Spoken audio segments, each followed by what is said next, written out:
Muy buenas tardes. Es para mí un honor presentar la mesa del día de hoy, en la que hablaremos sobre el futuro de las universidades. Nos parece que el momento, ¿no?, es momento de hablar sobre la institución que en cierta medida nos hermana, quienes estamos aquí en la mesa. Para mí va a ser un honor presidir la sesión del día de hoy, en la que estoy acompañado del doctor José Alfredo Torres y el doctor Carlos Vargas, con los cuales estaremos dialogando sobre algunos tópicos, sobre lo que nos puede deparar, ¿no?, en el futuro próximo. Podemos charlar en torno a, nos vamos a turnar la palabra, como ya ustedes lo saben muy bien, y iremos dando la ocasión para algunas intervenciones respecto al futuro. Hay algunas palabras que me gustaría compartirles a quienes estamos en la mesa, a los asistentes. Una de ellas es la de porvenir, porque cuando se habla de futuro generalmente se habla del que vendrá, ¿no?, como dijera José Enrique Rodó.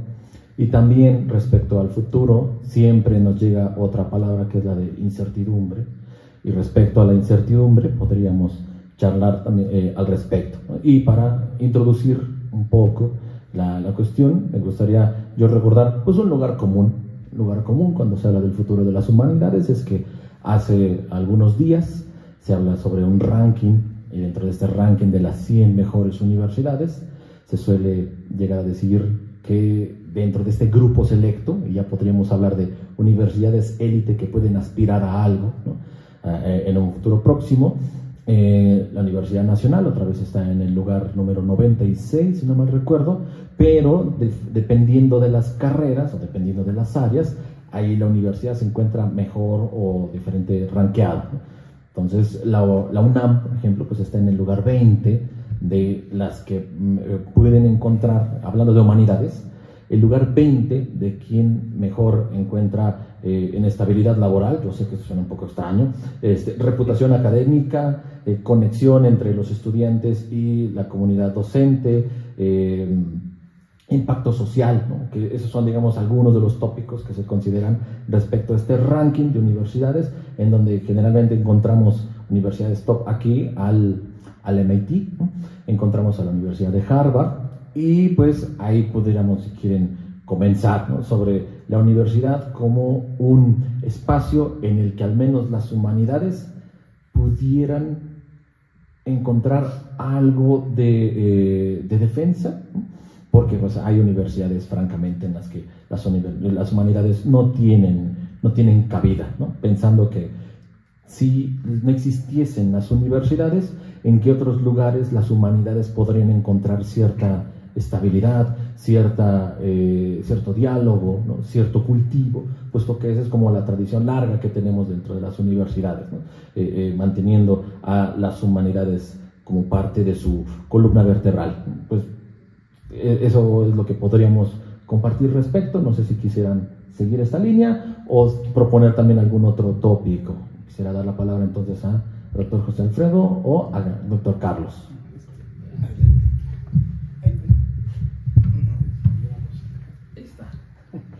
Bueno, muchas gracias. Yo creo que voy a quitarla del pedestal para pasarnos más fácilmente el micrófono entre nosotros, si les parece bien. Bueno, primero que nada, muchas gracias por estas primeras palabras, Pollux. Gracias a quienes nos puedan ver en tiempo diferido, a quienes están aquí con nosotros. Bueno, la verdad es que es un tema muy complicado hablar del futuro de las universidades. Como muy bien decías, un poco cada que se plantea este tema, hay desde luego que ciertas ganas de que siga habiendo esperanza, pero sobre todo hay incertidumbre. Y bueno, en efecto, la cuestión de los rankings, yo creo que hay muchísimas aristas que abordar con los puntos que ha señalado Pollux, pero a mí me gusta mucho tratar de situarnos en el presente. ¿Qué están haciendo las universidades en general? Y quizá aprovecho lo que planteas ahora del ranking, porque es tremenda la cultura del presente, que es una cultura de la competencia, de la competitividad. Y esto de los rankings un poco va por esa línea, ¿no? Buscar cuál es la universidad que hace más y mejor determinadas cosas, ¿no? Publicación de investigación, eficiencia terminal, es decir, que sean capaces, ¿no?, de titular a más gente en diversos niveles, licenciatura o posgrado. Y entonces se impone una suerte de lógica muy de productividad en un sentido muy pragmático. ¿En qué sentido pragmático quiero decir esto? Pues en el sentido de mostrar resultados de por qué hay que tener una universidad en un determinado país o varias universidades en un determinado país, ¿no? Y bueno, ahí se juegan muchas cosas, ¿no? Desde preguntarnos, por ejemplo, las cargas ideológicas con las cuales están trabajando las universidades hoy en día, el papel que tienen los estados, ¿no? El papel que tienen los particulares, las empresas, los grandes capitales en las universidades, porque desde luego que en estos rankings, ahorita mencionabas a universidades como el MIT, Harvard, Stanford, podríamos jugar con estas. Esas no son universidades estatales, son universidades fundamentalmente que se mueven por vía de capitales privados. Y es diferente a las universidades estatales, por ejemplo, de América Latina, o como aquí mismo en México, pues la UNAM, la UAM, el POLI. Y entonces hay muchísimas aristas que considerar en términos de cómo se articulan, ¿no? Ahora bien, a mí una cosa que me llama mucho la atención de las universidades del presente es que justo creo que han sido como imbuidas o absorbidas por esta lógica del consumismo y de la productividad, ¿no? Y aquí voy con esto, a que a diferencia de lo que uno puede buscar en la historia de las universidades, ¿sí?, en donde uno puede encontrar que las universidades se pensaron como un espacio para el cultivo del saber, sin que esto necesariamente implicara una aplicación inmediata del mismo a la sociedad, o etcétera, ¿no? Era un espacio, digamos, digamos, libertad espiritual, en donde uno podía indagar, investigar y adentrarse, digamos, en conocimientos que no necesariamente respondían al inmediato. Esta idea de la universidad definitivamente ha cambiado. Y ahora parecería que el sentido de las universidades es la de dotar de herramientas profesionales a la gente que cursa por ellas, y en esa medida tornarlos personajes competentes para el mundo laboral. Entonces uno se pregunta si el sentido universitario de cultivar la investigación, porque concibe que la investigación y el conocimiento es valioso en sí mismo, tiene que ser desplazado por la lógica más bien de generar, digamos, gente competente, gente que sea eficiente en labores específicas, con el fin de incorporarse en las filas del mercado. Y parecería que las universidades tienden con mucha fuerza hacia esto segundo. Una última cosa que también quisiera señalar, digamos, esta primera parte, para sintetizar, y no embrollarme demasiado o tanto más, creo que el sentido de las universidades hoy tiene que ver mucho con la capacitación profesionalizante, no tanto con un desarrollo o cultivo del conocimiento. Segunda cosa que creo que pasa con las universidades contemporáneamente es que se ha generado también, mediante la figura del posgrado a nivel internacional, la idea de que en todo caso el ámbito en donde se cultiva más bien la investigación de alto nivel en diversas áreas del conocimiento, es en los posgrados. Y esto marca una diferencia y una separación prácticamente cualitativa. Quienes estudian en la universidad para obtener apenas una licenciatura o el grado primero, digamos, como que tienen un perfil fundamentalmente de aplicación profesionalizante y ya. Y si quieren uno tratar de investigar y adentrarse más y en la medida de lo posible procurar algún tipo de inmersión sobre el conocimiento, pues entonces hay que entrar a los posgrados. Y entonces como que el posgrado termina por ser una suerte de élite que está al margen del sentido universitario primario, vamos a llamarlo así, ¿no?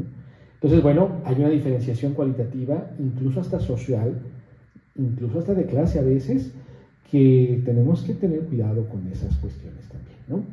Bueno, por lo pronto sería como lo primero que plantearía en relación con las universidades en el presente, ¿no? Bueno, es algo así como una autocrítica, porque estamos inmersos en las universidades, ¿no? Y la autocrítica es difícil. Yo tengo también una incertidumbre acerca de lo que podría ser la universidad en el futuro, y solamente se puede quizás trazar algunas líneas desde el presente, como tú muy bien lo dices, así lo entendible, porque es lo que estamos viviendo, y en una especie de perspectiva conjetural, o sea, no podemos más que conjeturar. Pero yo me ubico en lo que se llama el capitalismo académico. Este término es muy salvaje, pero porque se lleva de la producción fabril a la academia y su productividad. Pero parece que hay una analogía no tan perdida. Me parece que sí se puede ubicar en algún sentido este término o este concepto de capitalismo académico. ¿Cómo estamos los académicos dentro de este capitalismo en la academia? Tú lo acabas de mencionar, hay una exigencia de ser productivos a través de los puntos que conocemos como las publicaciones o como los congresos, etc. Pero el caso es que tenemos que acumular un currículum que nos conduzca a ganar las medallas de los profesores más prestigiosos, de los investigadores más prestigiosos. Pero este capitalismo académico parece que es endogámico, se subsume en sí mismo. O sea, ¿cuáles son las repercusiones, por ejemplo, sociales de este capitalismo académico? Yo vería que las repercusiones sociales son escasas o nulas. Y en ese caso, si tengo razón, la universidad se ha desprendido de un beneficio social que provenga de los conocimientos y las aptitudes que la universidad forma en sus egresados. O sea, ¿cuál es el sentido social de estas aptitudes y de estos conocimientos, más allá de un capitalismo académico dentro de los intereses de la propia academia? Si en el futuro la universidad no salva este obstáculo de haberse divorciado de un sentido social de la formación universitaria, me parece que la universidad va a perder mucho terreno, porque hay muchas instituciones que forman a los sujetos para un éxito individual, ya sea laboral o ya sea cognitivo, o ya sea de prestigio académico.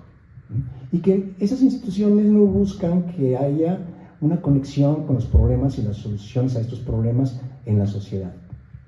Yo creo que en la universidad pública esto es una contradicción, porque la universidad pública tiene su sostén en el subsidio social, que permite que sus estudiantes y sus egresados y sus futuros profesionistas crucen sus aulas en forma gratuita por el servicio que reciben. Entonces, me parece que con varios pensadores esto es muy obvio. O sea, la sociedad está esperando de la universidad gratuita que sus egresados retribuyan algo a la sociedad, porque esta, al convertirla en una institución que tiene cierto prestigio para la sociedad, porque está esperando una ayuda efectiva de parte de quienes han cursado una licenciatura o un posgrado, y no ver que efectivamente hay ese vínculo, ese ligamen entre la universidad y la sociedad, pues esto genera una pregunta acerca de cuál está siendo la finalidad de una universidad pública y gratuita. Entonces, me parece que faltaría en este momento un trabajo de compromiso social dentro de la universidad, que no se quedara en un sentido de que en este capitalismo académico el compromiso queda cumplido porque hayas alcanzado un título máximo y porque hayas cumplido o estés cumpliendo con la productividad que exige ese título para beneficio propio y de los intereses académicos dentro de un grupo que, como tú lo mencionaste hace rato, puede ser un grupo elitista porque ha tenido su desarrollo en el posgrado, en la maestría o en el doctorado. Entonces, si la universidad no rompe con esta inercia que la aleja de la sociedad, creo que la universidad no tiene mucho futuro como una institución peculiar y social. De acuerdo, dentro de esta primera ronda, no sé si quieren que demos la palabra, seguimos, porque me da gusto primero que se ponga en duda los rankings, porque los rankings generalmente terminan siendo máscaras o enmascaramientos de procesos que suceden dentro de las universidades. Generalmente cuando se habla de ranking no se hablan de los problemas internos de estas universidades que ya se mencionó, o de qué lado ideológicamente ellos están cuando se trata de plantar una postura política, ¿no? Más allá de partidos políticos, sino de una postura política ante los problemas sociales, ¿no? Tenemos acá el ejemplo del conflicto entre Israel y Palestina, en donde es justamente dentro de las universidades donde hay una gran participación de estudiantes, de profesores, de académicos, y es justamente dentro de las universidades, ¿no? Aquí pensando en que tenemos estas diferencias ideológicas que pueden surgir incluso dentro de las universidades, habría que preguntarse si esas diferencias ideológicas han ido incrementándose en función del malestar social, porque pues la universidad parecería ser una especie de termómetro en algunas ocasiones, ¿no? En cuanto a qué tanto se encuentran alebrestadas este malestar generalizado, ¿no? Después de todo, la universidad no está totalmente desarraigada de problemas de violencia de género, de injusticia, de desigualdades, ¿no? Entonces, un poco del elitismo nacería también esto como un efecto también de elitización de la sociedad. O sea, dentro de la sociedad habría esto. Pensando en eso, parecería que las humanidades podrían tener esta función de sensibilizar a la sociedad, pero parecería que en estas universidades top, de las cuales se ha mencionado, las humanidades no ocupan un papel preponderante, y eso va a la alza, pensando que siempre, utilizando otra vez estos rankings, son universidades privadas mexicanas las que, adoptando el modelo estadounidense, terminan llegando a una conclusión: las humanidades estorban cuando se trata de aumentar la productividad, y esa parecería ser una tendencia. Y si fuésemos muy radicales el día de hoy para decir eso, las humanidades no tendrían un futuro dentro de este mercado global, a menos que sean unas humanidades a la carta, unas humanidades en las que, pues así como en algunos centros universitarios mexicanos, sean más bien para hablar de unas tecnohumanidades, lo que eso signifique, ¿no? Porque pues hay universidades en las que dicen, bueno, aquí está el plan de estudios, aquí están las opciones, ¿qué te parece si combinas un poco de, qué sé yo, vida cotidiana en la Grecia clásica, ¿no? Con venta de proyectos y coaching hermenéutico, lo que sea que eso signifique, ¿no? O sea, porque yo sé que esos términos, vende, un curso de coaching ontológico. Ahí está, ¿no? Ahí está. Tenemos que estar tomando nota de cómo abrir una universidad de humanidades empresariales, ¿no? Estamos hablando ahí de una utopía, ¿no? Una utopía tipo Francis Bacon, de la Nueva Atlántida, en el que la universidad es la casa de Salomón, en donde lo único que domina ahí es la técnica. Y la técnica, cuando vende, ¿no? Es apabullante, es muy, muy fácil de poderla retribuir socialmente. Ahora, en cuanto al capitalismo académico, estaríamos pensando, si hubiese algo de esperanza, en que la solución podría ser una proletarización de la universidad, aunque la proletarización implicaría, aquí retomo a Robert Hutchins, quien en un texto llamado La Universidad de Utopía contrariaba a John Dewey, porque decía, si aplicamos a John Dewey a la universidad actual, resulta que estaríamos diciendo que las humanidades tienen la misma complejidad que las opciones técnicas, que la educación técnica. Dice, y no se trata de eso, porque entonces a la universidad se le reduce el campo de acción social si no tienen a las humanidades presentes. Ahora, respecto a este capitalismo académico, habría que preguntarse si es posible una especie de lucha de clases académicas en la que tendríamos que hacer una suerte de materialismo histórico, ver de qué manera previamente dentro de las humanidades ha habido este conflicto entre élite, ¿no?, y proletariado académico, no sabría cómo llamarle para acá, ¿no? 80% de los profesores dentro de la Universidad Nacional Autónoma de México son profesores de asignatura, somos profesores de asignatura, y habría que preguntarse en qué medida este 20%, ¿no?, contribuye a este esquema. Yo sé que esto suena muy simplista, porque dentro de este 20% que no es profesor de asignatura, no siempre encaja con el elitismo académico, ¿no? Y la prueba es que son los reductos, son las islas en donde a veces algunos becarios, algunos investigadores de dentro y fuera de la universidad realizan algo de impacto social, ¿no? Yo sé que habría algunas excepciones al respecto, pero respecto a si es posible hablar entonces de una proletarización de la universidad como alternativa al capitalismo académico. No sé qué piensan, o si les damos una ronda. Bueno, no hay ronda, pero... bueno, no entendí muy bien, Pollux, pero fíjate que hace algunas décadas se pensaba que la universidad era la conciencia crítica de la sociedad, ¿no?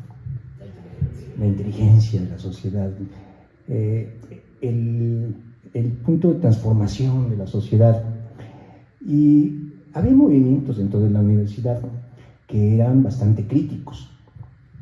Hay algunas ejemplificaciones que son típicas de la historia de los movimientos estudiantiles y los movimientos sindicales, que tienen como punto de partida a la universidad. Huelgas, por ejemplo, ¿no? O en la década de los 70, la formación de los sindicatos de académicos y de trabajadores administrativos. Incluso pues se llegó a esta lucha que tú mencionas, porque se formó la ZAPA-UNAM en ese entonces, en la década de los 70, pero también se formó la STUNAM. Ahí había una pugna entre trabajadores académicos elitistas y trabajadores académicos que tú llamas dentro del proletariado de asignatura, ¿no? Bueno, no sé si existe esa frase de proletariado de asignatura, pero aunque no exista la frase, parece que sí existe el proletariado de asignatura. Hay condiciones, ¿no? Pero ¿hasta qué punto en la actualidad se puede hablar acerca de que la universidad es la inteligencia o la conciencia crítica de la sociedad? Esto que tú mencionas acerca de que algunos están trabajando en favor de un servicio social, ¿no? Probablemente sean por ahí átomos sueltos, ¿no? Pero no es una tendencia del lenguaje universitario que tiene que ver con el compromiso social. Tal vez la universidad ya perdió ese estatus de crítica a las condiciones de poder o a las estructuras vigentes o a las condiciones de desigualdad, de pobreza, de violencia, etcétera, que estamos viviendo, porque el sentido crítico que pudiera incidir en una transformación, no estamos viendo que se ha proyectado desde la universidad. Y en este caso me parece que se debe al capitalismo académico. Es decir, cada quien está preocupado por alcanzar un sitio dentro de esa estructura de poder académico para no morir en el intento, ¿no? Con más grupos, con conexiones en otras universidades para que haya una especie de frescura académica dentro de este grupo de investigación en determinado tema, y en eso se consumen las energías. Entonces, ¿dónde está, digamos, la proyección social? Se acabó, por lo menos en el momento actual, y como dice Carlos, otro factor que incide, pues es la relación con el mercado. Parece que la educación universitaria, ¿no?, se adoptó este lenguaje que nos impele hacia una productividad que se debe de demostrar todos los días, pero que no necesariamente tiene que ser una productividad con un sentido social, ¿no? Es una productividad con un sentido de localidad, ¿no? Con un sentido de localidad. ¿Cómo rescatar el sentido crítico de la universidad? En medio de esta proletarización del maestro de asignatura, ¿no? En medio de este capitalismo académico que busca la productividad y el prestigio individual de profesores de tiempo completo e investigadores, ¿no? O la universidad ya perdió su oportunidad y es demasiado tarde para rescatar ese compromiso y esa conciencia crítica de la sociedad que en alguna ocasión pudiera haberla distinguido, pero que en este momento está anulada, ¿no? ¿Habrá posibilidad de rescate? Qué bueno que no voy a contestar eso. No sé, gracias. Siguiente pregunta. No, híjole, ¿qué decir ante tan grandilocuentes colegas? Ya no sé qué decir. Bueno, a ver, quizá poco a poco me han dado luces en relación con lo que están diciendo. A ver, lo primero que creo que es importante, dentro de esta línea autocrítica, de pronto cargamos demasiado las tintas hacia el fenómeno UNAM, en México en particularmente, ¿no? Y es importante recordar que la UNAM no es la única universidad del país, ¿no? Hay más universidades, incluso públicas, muy importantes, que pasan por problemas muy parecidos a los de la UNAM, e incluso más graves, porque no tienen los reflectores que tiene la UNAM, ¿no? Entonces, pero yo creo que tenemos que, o al menos propondría esto, ¿no? Desde luego que al hablar de las universidades tenemos que pensar en su constitución interna y los problemas, digamos, de organización político-administrativa, que tienen que ver, obviamente, con todo estas divisiones y estas dinámicas de productividad, diferenciaciones en cuanto a profesores que son solamente contratados por horas frente a los que tienen un tiempo completo. Y también, obviamente, las dinámicas a las que son sometidos quienes están en esta lógica de tiempo completo, aunque también quienes son por horas, de estar continuamente produciendo y produciendo y produciendo, en cierto sentido, para justificar por qué razones hay que darles presupuesto, ¿no? Entonces, están esas lógicas de administración político-académica que desafortunadamente tienden a ser extremadamente asfixiantes. Y eso obviamente reduce mucho las posibilidades creativas de investigación, de innovación y obviamente de crítica social, porque es una manera de mantener en cierto sentido ocupado al académico en cuestiones de productividad, ¿no? Y eso es una realidad que no podemos negar y es un fenómeno muy actual. Y sospecho que es un fenómeno actual en México, en las universidades públicas, pero también y quizá hasta más en las universidades privadas y además a nivel global. O sea, es como una lógica constante que podemos, creo, notar en todo el mundo, ¿no? Sin embargo, también para mí es algo muy llamativo el hecho de que si revisamos por lo pronto los últimos 30, 20 años, en México incluso, para mí es muy llamativo cómo hay cada vez más universidades. No vamos a entrar ahora en el detalle de que si son de alta calidad o de baja calidad. El punto es que haya más universidades, o que haya instituciones que se quieran llamar universidades porque están atendiendo a una necesidad social. Eso es interesante también. Es decir, creo que es importante reconocer que el hecho de que estén surgiendo más universidades, y no solamente privadas, ojo, cada vez hay más universidades públicas también, justamente parece atender a una necesidad, que es que la universidad se convirtió en una institución que no alcanzaba para poder atender a una gran población. Y esto es muy llamativo. ¿Por qué querría la gente todavía hoy, a pesar de los grandes problemas, por qué la gente querría una universidad? ¿Por qué quieren más universidades las personas? Esta es una pregunta que a mí me inquieta un poco, ¿no? No tengo una respuesta, desde luego, pero es muy llamativo que a pesar de las limitaciones de la universidad y de que tal vez no está cumpliendo con sus tareas, la crítica, el servicio social, o sea, quiero decir, el conocimiento al servicio de la sociedad, no obstante, se está exigiendo que haya más universidades, porque no alcanzan los espacios en los que ya había. Eso es algo muy llamativo. Y por otro lado, también quisiera rescatar un fenómeno paradójico. las universidades en general tienen muchísimos problemas, muchísimos, ya hemos señalado varios de ellos, que no son menores y que no son eludibles, ¿no? O sea, tenemos que asumirlos de frente y además asumirlos autocríticamente. Y no obstante, paradójicamente, también reconozco que pese a todo, y pese a que quizá ya no tenga ese gran impacto de ser la inteligencia del pueblo o del Estado, o esa gran crítica de la sociedad, no obstante creo que pese a todo sigue siendo el espacio, el resquicio que le queda a las sociedades contemporáneas de cultivar el conocimiento. Desde luego que se pondera siempre el conocimiento aplicable, lucrativo, ¿no? Que sirva a los grandes capitales, pero también todavía hay un resquicio para un tipo de saberes que no se aplican tan en lo inmediato, pero que tratan de aplicarse en tanto reflexiones profundas de lo que estamos viviendo. Y a mí me llama la atención que a pesar de todo todavía siga habiendo universidades con facultades de filosofía o de humanidades, con todo y lo castigado que están, y que se sigan abriendo ese tipo de facultades. Paradójicamente veo que a pesar de que hay una tendencia a que eso sea meramente decorativo y prescindible, y no obstante se abren más espacios. Podemos discutir desde luego la calidad y los criterios de evaluación y lo incisivos que pueden ser en cuanto a sus formaciones, pero el hecho de que haya eso me resulta muy llamativo. Ahora que te escuchaba, querido José Alfredo, hablar de la crítica social, el impacto, me hiciste recordar aquella viejísima, importantísima polémica que tuvieron Vicente Lombardo Toledano y Antonio Caso, precisamente sobre el sentido de la universidad.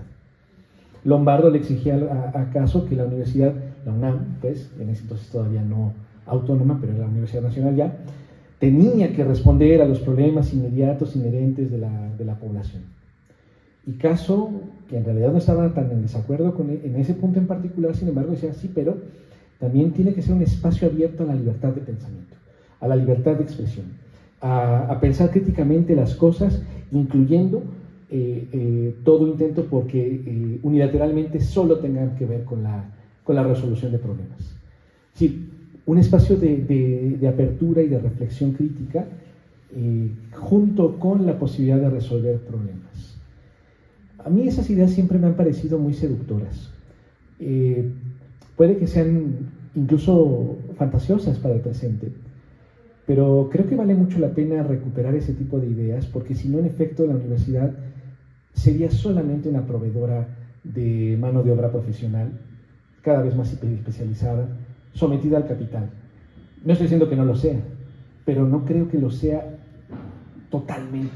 Hay un resquicio todavía en las universidades que tienen un soplo de querer un aire de libertad en el pensamiento. Y eso es algo que hay que defender. Eso es algo que creo que hay que replicar y enaltecer. Y solo así tal vez encontraremos un camino para volver a hacer la conciencia crítica con más contundencia. Mientras no lo soltemos y tratemos de impulsarlo, algo podríamos reivindicar de esos grandes momentos universitarios, ¿no? Bueno, no sé qué opinan. O si alguien quiera opinar ahora sí de nuestra amable audiencia. Paul, sí, por favor, Paul.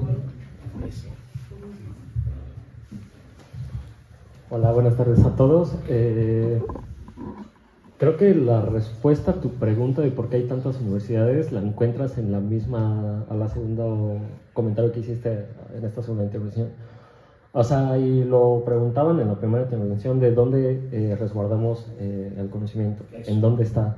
Entonces, este pequeño resguardo está quizá en la UNAM, quizá en la UAM, quizá un poco en el Poli, pero todo esto que venían comentando de los conocimientos es... la crítica social se encuentra en estas universidades públicas y la capacitación la encontramos en estas universidades privadas. ¿Por qué? Porque yo aspiro a entrar a una universidad, a la carrera de filosofía, a la carrera de economía, y me encuentro que no solo veo números, también me encuentro con una crítica a la economía política, ¿no? ¿Por qué tendría que ver eso? O sea, ¿qué necesidad me cubre esto si yo quiero cierta estabilidad que hablaba José Alfredo, ¿no? Entonces, ¿qué futuro nos depara? O más bien, ¿qué presente tenemos con la educación desde la básica? O sea, y hablaban de estos conocimientos, es como, ¿por qué queremos meter ya como esta cultura financiera, porque queremos meter otras capacidades a una temprana edad cuando se supone las deberíamos tener en una edad consciente. Entonces, ¿qué estamos esperando de que nuestros estudiantes tengan cuando llegan a la universidad? Lo hablábamos en el burnout, lo hablábamos con la inteligencia artificial. Ya ni siquiera son los trabajadores los que llegan quemados, son los estudiantes, con esta competitividad, con esta productividad, con este deseo. También tiene que ver mucho con las universidades, cómo me percibo. Si me contratan o si me presento frente a un chico de la Ibero, quizá lo van a contratar a él por el tipo de conocimientos que tiene. Nosotros en las universidades públicas quizás sigamos cultivando estos mismos conocimientos. No quiero decir que todas las demás no, pero en gran medida se sigue cultivando y se sigue rescatando cierto conocimiento que podría ser obsoleto para ciertas personas, ¿no? Pero ahí está la crítica. Y si llego a otra universidad quizá privada, me van a dar solo las herramientas para poder yo hacer lo mismo. Y me encasillo en Chaplin, en seguir replicando una y otra cosa, ¿no? Y no sé si ese sea el problema del capitalismo. Si yo como economista de una universidad pública llego y me cuestiono muchas cosas desde la clase trabajadora hasta el mismo capital y muchas otras cosas, que llega una persona de una universidad privada diciendo, ok, tengo que resolver esto. Más allá de cuestionarme algo, más allá de generar cuestionamientos, es qué estoy haciendo y la manera en la que lo estoy haciendo, para qué lo estoy haciendo. O sea, mi crítica política y social, de qué me sirve y de qué le sirve a esa empresa si básicamente no estoy siendo contratado para eso, ¿no?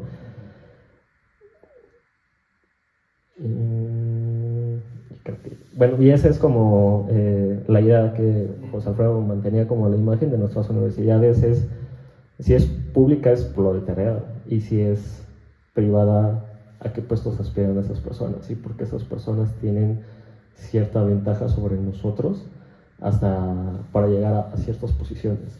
Se supone debería ser lo mismo, ¿no? Se supone estamos cultivando y estamos mencionando qué es el resguardo de la educación, qué es el resguardo y quizá de un futuro. Para terminar, como el modelo estadounidense de las universidades se replica aquí, ¿de qué manera? O sea, porque ellos tienen una ventaja y ellos en la preparatoria se están preocupando por pagar una cédula, y aquí es preocuparme para que los subsidios sigan llegando, para que las personas sigan pagando mi universidad y al final yo veré si lo retribuyo con un servicio social o algo, ¿no? O algo que sea, o el mismo título, ¿no? Pero ese mismo modelo, igual tendríamos que checar el entorno en que nos encontramos, de qué nos serviría ahorita en un quizá país en desarrollo científicos si la mano de obra es la que está siendo explotada. Y en esas universidades, Suiza, España, Francia, el mismo Harvard, pues es como contradictorio pensar qué están haciendo y si esas personas son útiles, por así decirlo, ¿no?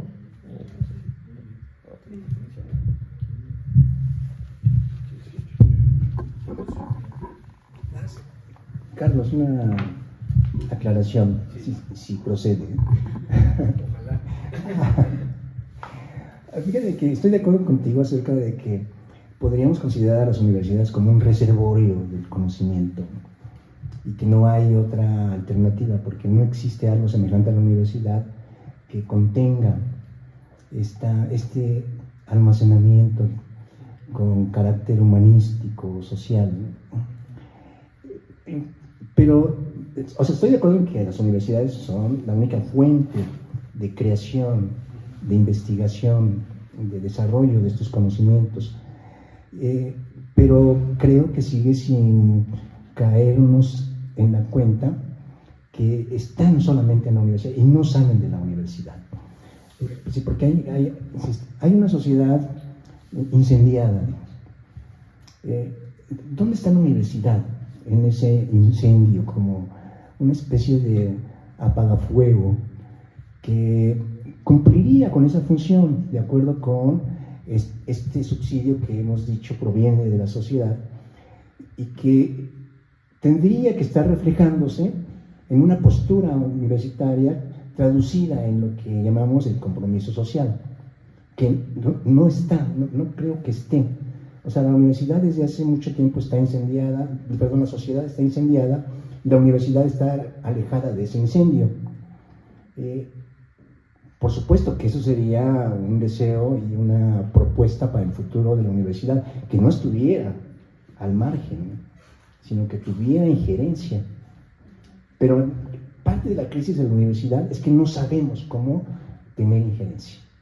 Es decir, la universidad incluso en esas relaciones Estado-universidad se mantiene aislada porque el Estado también ejerce una influencia en la universidad para ese fin, como todos sabemos, ¿no? Entonces, una de las variables que, por ejemplo, mencionó Pollux y que tú también la mencionaste es el lenguaje que se emplea para una educación que tenga que ver con la productividad, o el pragmatismo, o el economicismo, que es un hecho que está presente como lenguaje dentro de la universidad misma. Entonces como conclusión de esta conjetura es, no estamos todavía atendiendo a la sociedad con un compromiso que parece ser un etos necesario en la universidad. Y por supuesto que no hay todavía una educación integral en donde las humanidades estén presentes en un formato que tenga que ver con un equilibrio en la enseñanza de las ciencias. La enseñanza de las ciencias y la enseñanza de las humanidades en una educación integral. Eso tampoco lo logramos aún. Las humanidades están a un lado y las ciencias están en otro lado. Esto lo vemos en la forma en que se practica la educación universitaria en facultades correspondientes. Entonces, sí, yo estoy de acuerdo en que la universidad es el baúl, ¿no?, de los conocimientos humanísticos y prácticos y científicos. Pero no se ha abierto el baúl para que tengamos una conexión con ese compromiso social. Y por lo tanto, mientras no haya ese puente, seguiremos en crisis de la educación universitaria. Bueno, esa era mi propuesta de aclaración.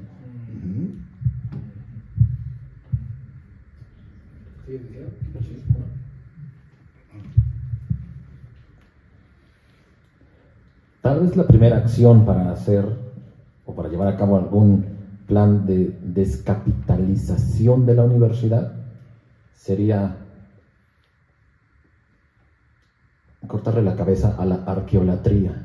Arqueólatra es una palabra que se inventó un profesor universitario. De Puebla, no, de Puebla, profesor de escuela, que fue a una normal, se ganó una beca por haberle ganado al hijo del cacique de Huachinango, un pueblo al norte de la Sierra de Puebla, y estudió en la normal, es el primer normalista en la historia de Puebla, y supongo, no lo sé, que quiso estudiar en la universidad y no lo logró.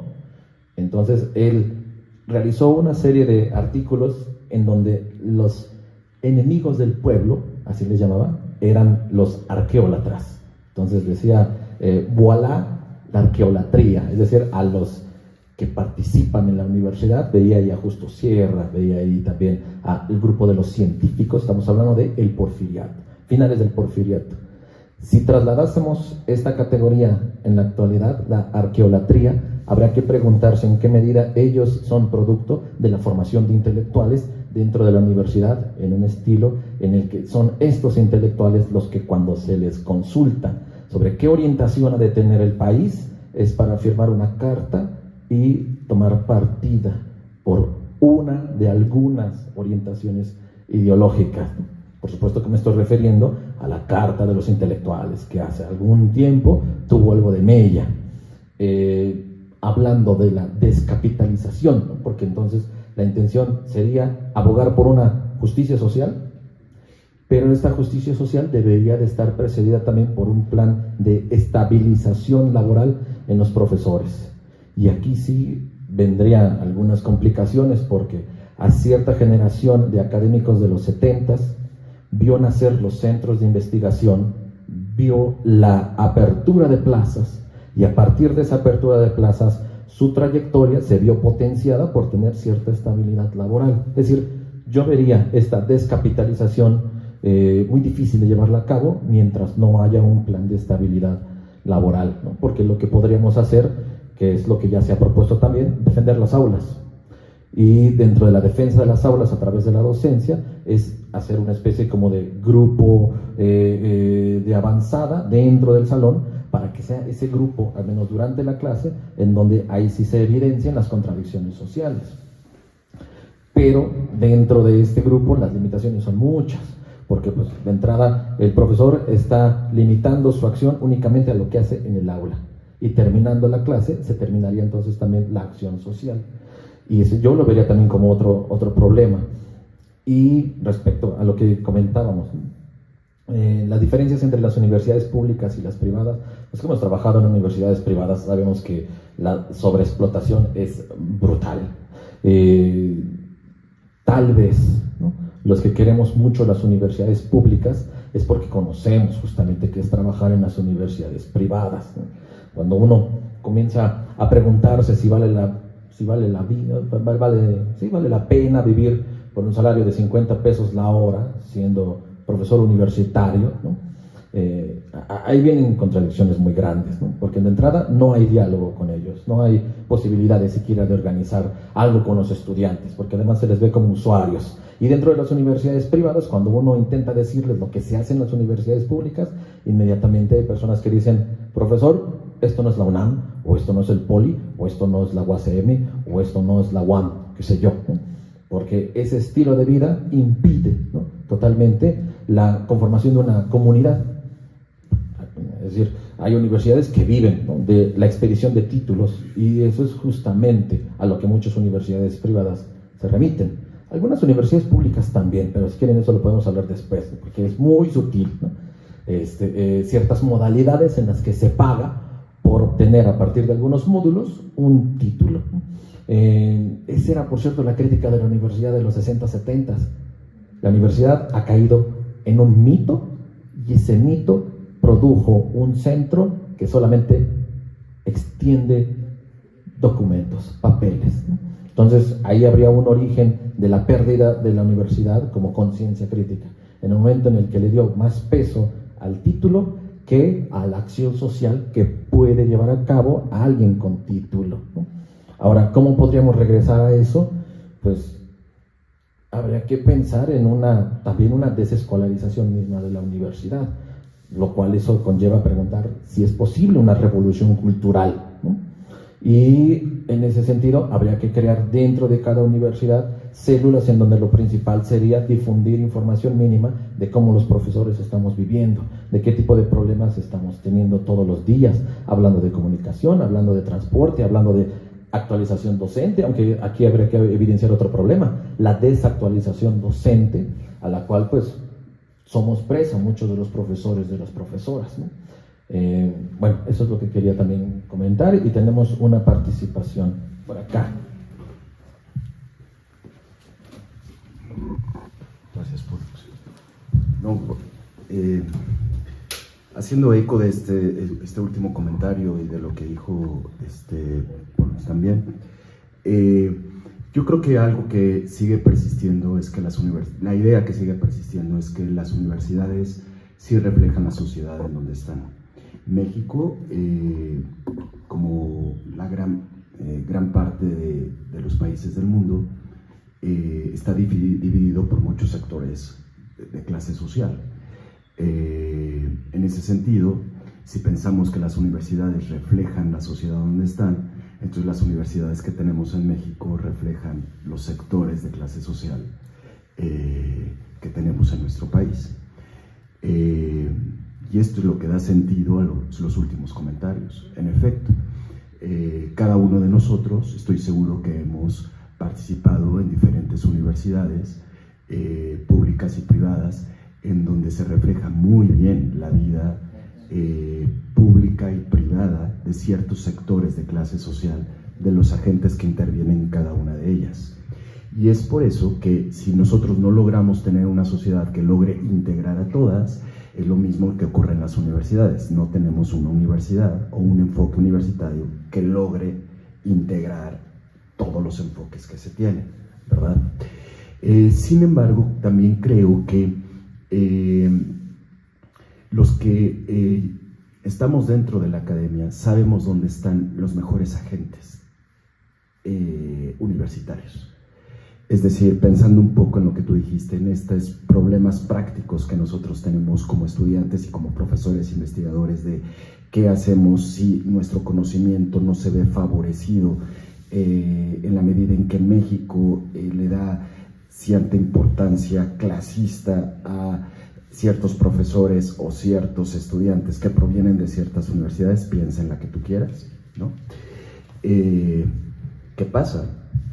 El conocimiento vale por sí mismo, o bien, porque si fuese así, tal vez yo no estudiaría en una de esas universidades.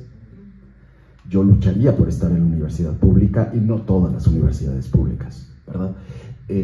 Pero si lo que yo estoy pensando es en el futuro profesional que yo puedo tener desde mi área, entonces probablemente tu decisión deba declinarse a favor de estar en una universidad privada. Depende.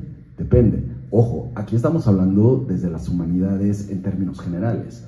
Como te dijo Pollux al principio, en el ranking que salió ahorita estamos en el lugar 20. Los 6 indicadores para eso, yo no sé de dónde los sacamos, dónde lo sacaron ellos y dónde sacaron la información para decir que 3 de ellos en particular somos muy buenos. Que en 3 de ellos en particular somos muy buenos. Pero en fin, ahora, cuando yo digo que nosotros sabemos perfectamente dónde están los mejores agentes universitarios, no me estoy refiriendo únicamente a las personas, es decir, estudiantes o profesores, sino toda la logística, toda la cuestión administrativa, todo lo que interviene en la organización del conocimiento, institucionalmente hablando. Y te puedo asegurar que hoy por hoy, pensando en la universidad del hoy y lo que viene en el futuro, sabemos perfectamente que hay ciertas universidades que no te van a ofrecer conocimiento, lo que te van a ofrecer es trabajo. Y ya está, sí, trabajo. Es una visión empresarial, además, bastante desenmascarada. Ya no es una cuestión tampoco tan velada o que intenten cuidar, no. Es una visión empresarial en donde dicen, aquí yo te aseguro el 80% de que cualquier egresado de aquí tiene las expectativas laborales cumplidas. ¿Ves? Eso es lo que están vendiendo, por eso cuestan tanto. En cambio, nuestras universidades, particularmente la UNAM, la UACM, la UAM, pues no tenemos eso. Entonces ahí está como un poco regreso a la reflexión, qué es lo que nosotros estamos buscando como agentes universitarios, ¿ves? Como seguirnos inmiscuyendo en todos aquellos aspectos que tienen que ver con el amor al conocimiento, o bien subordinados al mejor postor. Entonces creo que estamos en una situación de una crisis. Pero es una crisis que se vive en términos sociales. Por eso digo que la universidad sigue reflejando la sociedad donde está, porque eso se puede notar todo el tiempo. Afortunadamente, en el área de humanidades, y aunque no les guste a muchos de los colegas que estoy pensando, de universidades privadas, ellos no son los mejores. Como agentes universitarios, no hablo únicamente de personas, hablo de todo lo que implica la organización del conocimiento institucionalmente hablando. Repito, la UNAM es muy buena, la UAM es muy buena, la UACM está tratando de hacer cosas muy importantes, pero en efecto nos cuesta muchísimo trabajo localizarnos en un buen trabajo, ¿no? Vivir esta cuestión de ir a las universidades a que te den un sueldo miserable por dar todo de ti, pues parece ser que no está padre. Sin embargo, también dices, si no lo doy, entonces descapitalizo mi hogar, al menos tener algo a no tener nada, en fin. Ahora, ¿qué sigue? Bueno, yo creo que es la universidad pública la que debe de subsanar esas diferencias. Es decir, es la universidad, porque la universidad privada no lo va a hacer, porque no es de su interés. la universidad pública tiene al menos una expectativa de sí amor al conocimiento y de alguna manera, como dijo Pollux, cultivarlo en los diferentes posgrados profesionalizantes y disciplinarios que mencionaba Carlos, ¿verdad?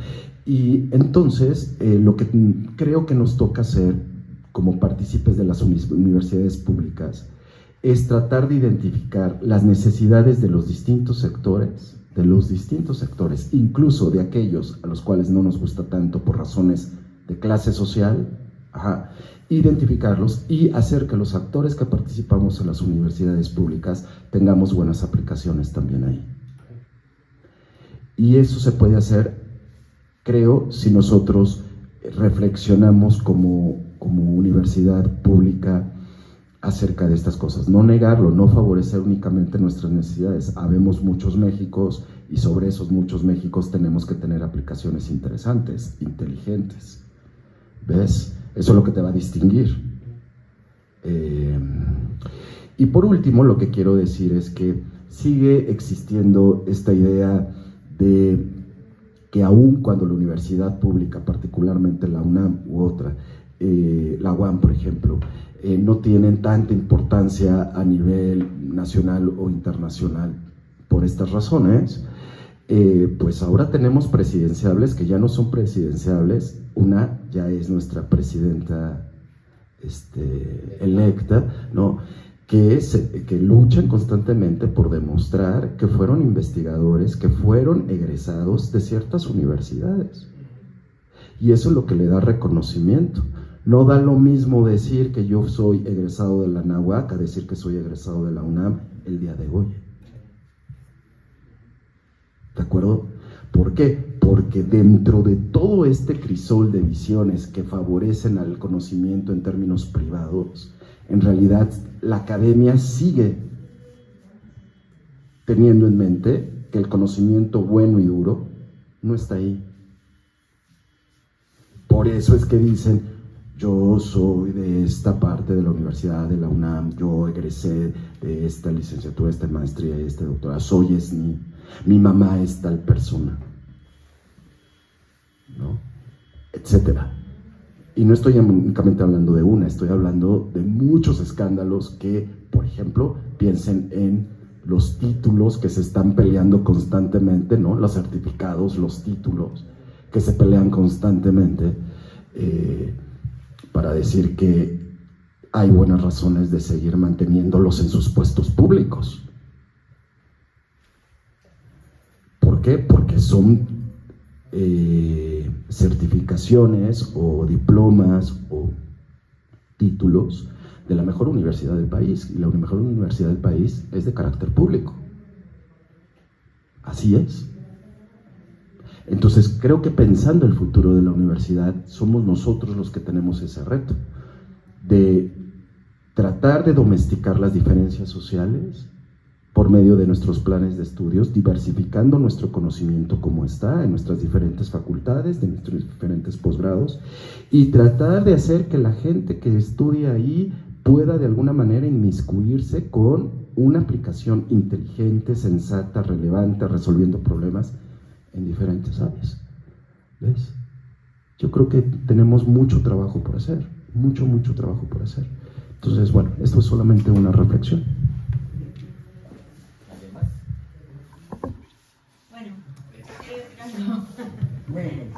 Desde que empecé a escucharles, perdón por llegar tarde, pero bueno, y que es algo que se está viviendo en la propia universidad donde estoy, ¿no? ¿Cómo pensar desde otros parámetros? Porque yo estoy muy de acuerdo con lo que acaba de decir Jesús, pero que también las universidades tienen que cumplir ciertos estándares públicas, o sea, estoy hablando de universidades públicas, como número de titulados y demás, para el caso de los recursos, ¿no? Y, por ejemplo, hay universidades públicas muy nuevas que están siendo ahorcadas por esos estándares, ¿no? Y entonces, si no cumples un requisito de titulados, de número de titulación, ¿no? Vas a ser ampliamente juzgado y no te van a entregar el mismo número de recursos, ¿no?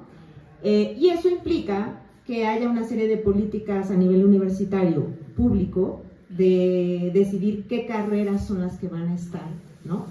Y entonces, o qué licenciaturas y posgrados deben estar para cumplir esos estándares, o cómo vamos a empezar a titular más gente, ¿no?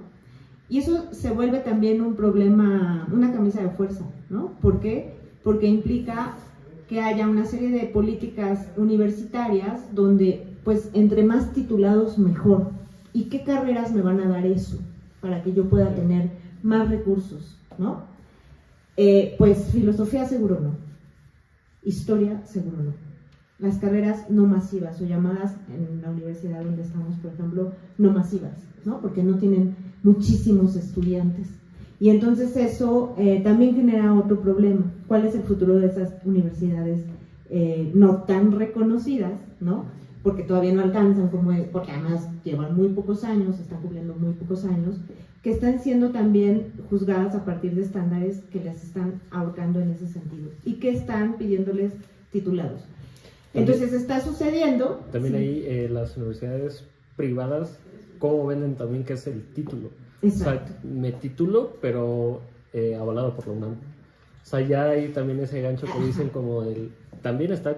El quiero vínculo. creer que el conocimiento también, o el vínculo, como mencionas, voy a tener conocimientos quizá lo que podría tener en esta universidad, ¿no? Exacto. Entonces también ahí el grado de titulados, que es como lo hago en 3 años, o lo hago en 5. 4, ¿no? Ajá.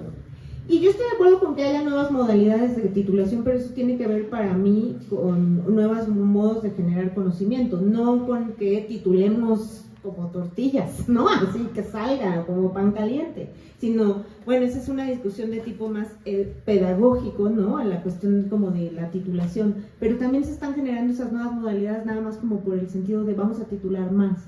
Y eso está sucediendo en las universidades públicas, y yo creo que eso es parte de lo que hay que repensar a nivel de universidad pública, estoy hablando de la universidad pública, que se puede también burocratizar y llevar como a estos otros lugares, ya no por amor al conocimiento, ya no por generar como conocimiento en sí, sino por número, ¿no? Por cantidad y no cualidad. Y creo que eso es algo que yo he estado viendo, al menos por ejemplo en nuestra universidad, la reducción de la matrícula, ¿no? De unas licenciaturas humanísticas por unas licenciaturas que son mucho más productivas, ¿no? Que van a generar mayor número de titulación más productiva, ¿no?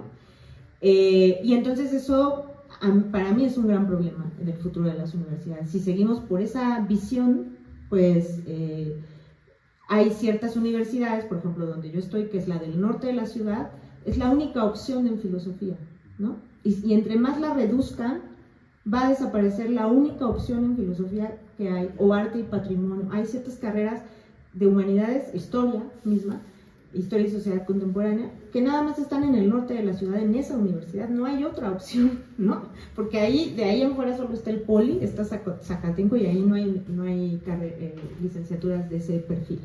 Entonces, pues creo que es también otro modo de pensar la universidad pública, que nos urge repensar hacia dónde estamos ofertando, o estamos, porque esa es la visión, ¿no? ¿Estoy ofertando algo para generar una sociedad de otro tipo, o estoy haciéndole caso a lo que me van a pedir? Y lo que me van a pedir es, yo quiero salir con una licenciatura que me dé dinero, entonces, aunque sea la pública, me voy a ir a donde, ¿no? Entonces eso, bueno, eso era lo que quería mencionarles.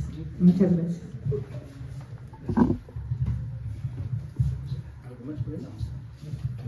Bueno, a ver, yo creo que, y sobre todo con este último que dice que Vero, y que empata con lo que comentaba Jesús también, yo creo que el futuro de la universidad sí tiene que ser pensado desde la universidad pública. O sea, no quiero decir que la universidad pública deba pensar el futuro de la universidad, quiero decir que en la universidad pública se tiene que construir un futuro universitario, vamos a decirlo así. Tiene razón Jesús, y ya lo adelantaba también Pollux, ¿no? Las universidades privadas tienen un esquema muy, muy claro.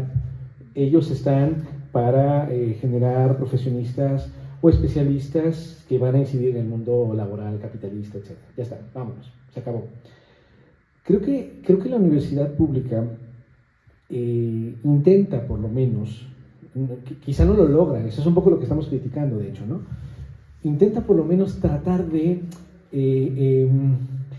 nivelar un poco las diferenciaciones sociales, culturales. Trata de integrar a quienes estudian ahí en una cierta colectividad más o menos igualitaria. Ya sabemos que tal vez no lo logran adecuadamente, pero se intenta desde luego. Yo creo que una cosa importante es que en efecto hay un prejuicio de la sociedad contemporánea que tiene que ver con la idea de que uno va a la universidad porque esa es la cosa que te capacita para trabajar, ¿no? Y claro, con esa idea en mente, cuando algún joven o alguna joven tiene una inclinación de tipo humanístico, ¿no? Le gusta escribir poemas, por ejemplo, o gran sacrilegio en este mundo tan pragmático, pues no empieza, incluso muchas veces empieza desde el propio núcleo familiar la duda, ¿no? Hace rato lo platicábamos, bueno, ¿y de qué vas a vivir? ¿Vas a estudiar letras? ¿Y eso para qué? Y la pregunta ¿para qué? está arraigada en el prejuicio cultural social contemporáneo de que uno va a la universidad para obtener una carrera que reditúe. Bueno, muy bien, ¿no? Y entonces, claro, creo que tenemos también que subsanar la idea de que efectivamente hay ámbitos del estudio universitario cuya incidencia profesional laboral es muy rápido, quizá muy inmediato, quizá, pero no que todo lo universitario tiene la misma incidencia. Me atrevería a recordar que, por ejemplo, cuando Justo Sierra estaba pensando en la fundación de la universidad, justo esto que estoy diciendo ahora era algo que él argumentaba.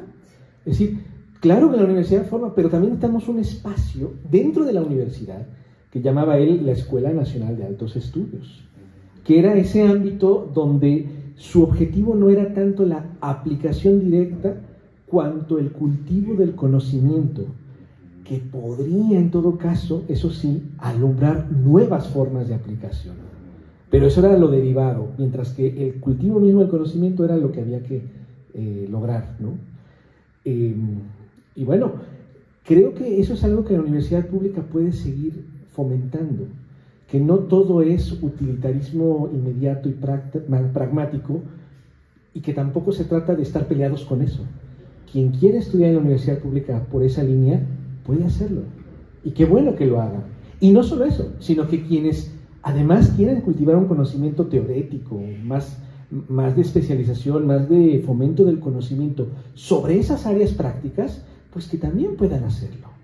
Ahí creo que está la grandeza de la universidad pública y que el Estado pueda seguir subsanando estas cosas. Pero algo que no podemos dejar pasar ya, y lo mencionaba Jesús en relación con lo que también planteaba Pollux, es el hecho de que quienes entonces están trabajando en la universidad pública necesitan tener condiciones mucho más iguales, mucho más igualitarias y justas en cuanto a su retribución.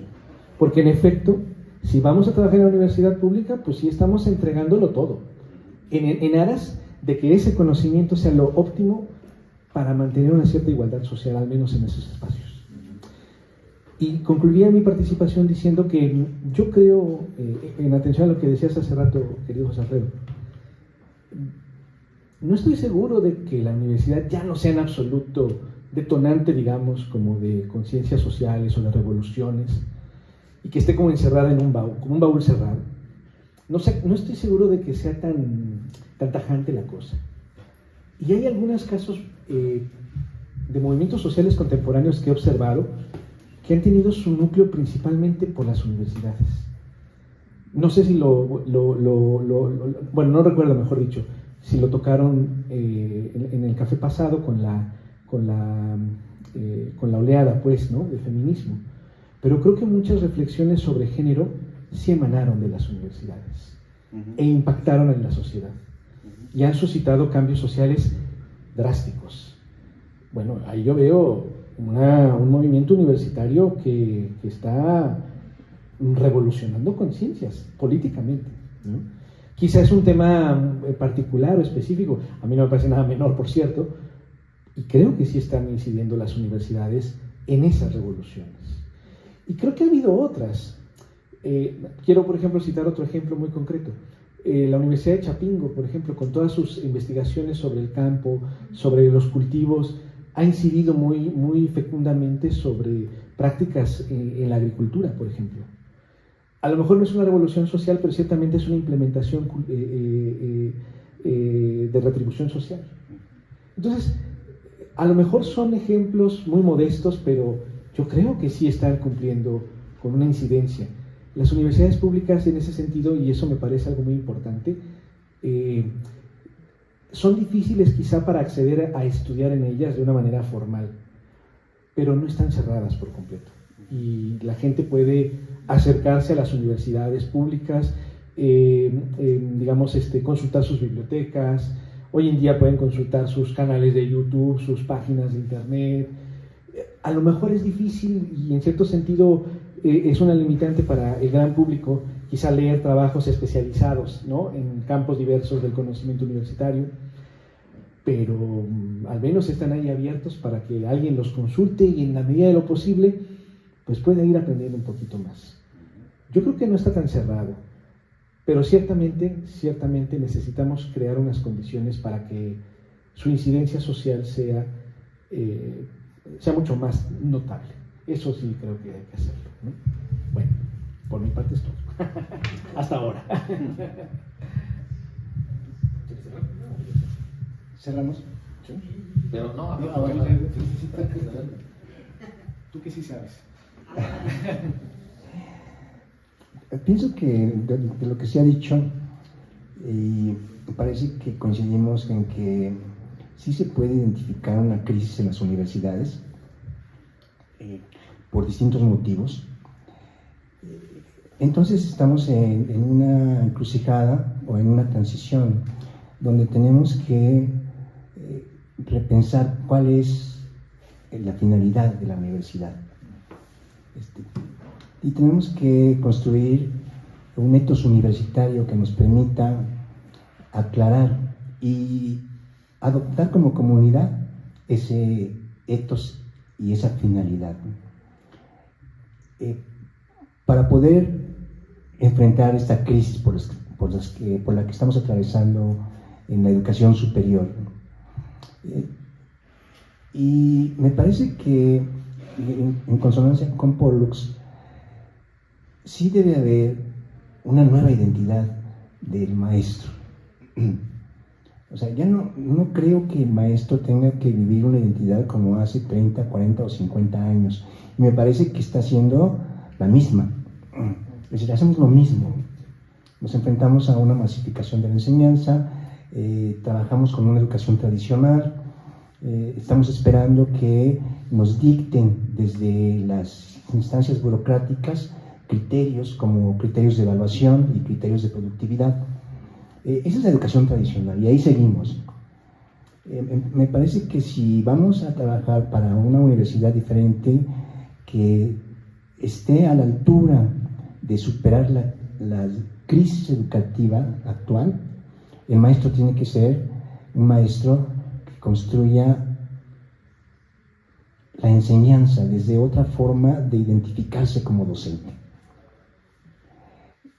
Y, por lo tanto, entrar en una dimensión del ethos universitario para poder trastocar los significados de conceptos como estos que tú mencionas, ¿no? ¿Cuál es el concepto de compromiso social que tenemos? ¿Cuál es el concepto de conservación del conocimiento valioso que tenemos? ¿O cuál es el concepto de emancipación acerca de nuestras condiciones precarias y laborales que tenemos? Porque si no lo hacemos así, pues nosotros vamos a ser los transmisores hacia los estudiantes, hacia las nuevas generaciones, de una manutención de la crisis o de una superación de la crisis en la universidad. Y es un tema que yo me inicié identificando como de autocrítica. Y yo la verdad no veo la autocrítica por ningún lado. O sea, todos son hazañas, todas son manifestaciones trascendentes. Nos hemos colocado como de vanguardia para la revolución social y cotidiana, pero no entramos en la autocrítica acerca de las estructuras anquilosadas que todavía vivimos y en las cuales fuimos formados, ¿no? O adiestrados. Tal vez uno de los factores que inhiben la autocrítica sea la burocracia, y que cuando un profesor está burocratizado podría temer, ¿no?, desburocratizar su aula, su planeación, su propuesta formativa, por temor a perder el trabajo. Entonces, eso sería muy importante, no para difundir más el miedo, sino más bien para encontrar la causa de ese temor, porque de entrada lo que tenemos es un profe derrotado, ¿no? Entonces, renovar los aires de una nueva identidad docente, yo lo coincido, sobre todo porque no es tampoco fácil reconocer en lo que nos formamos académicamente y en lo que nos seguimos formando ya profesionalmente, porque sería llegar a la conclusión de que hemos vivido en una mentira profesiográficamente hablando, y cuando se vive en una mentira, ¿no?, lo importante es ser lo suficientemente sincero como para decir que se ha participado dentro del problema, y me agrada esa postura, ¿no?, porque es una manera de provocar con mi presentación respecto al cómo, ¿no?, cómo combatir el capitalismo.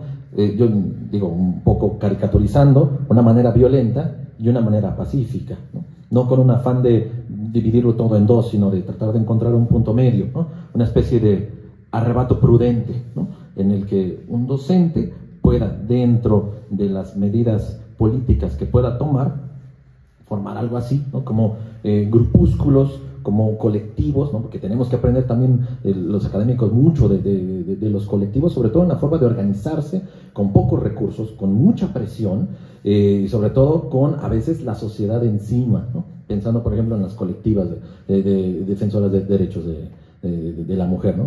Entonces, tal vez una noción que podríamos hablar más adelante sería derechos culturales, así como hubo conquistas por derechos sociales, hablar del docente, de esta nueva identidad, como defensor de derechos culturales, tal vez en un sentido colectivo.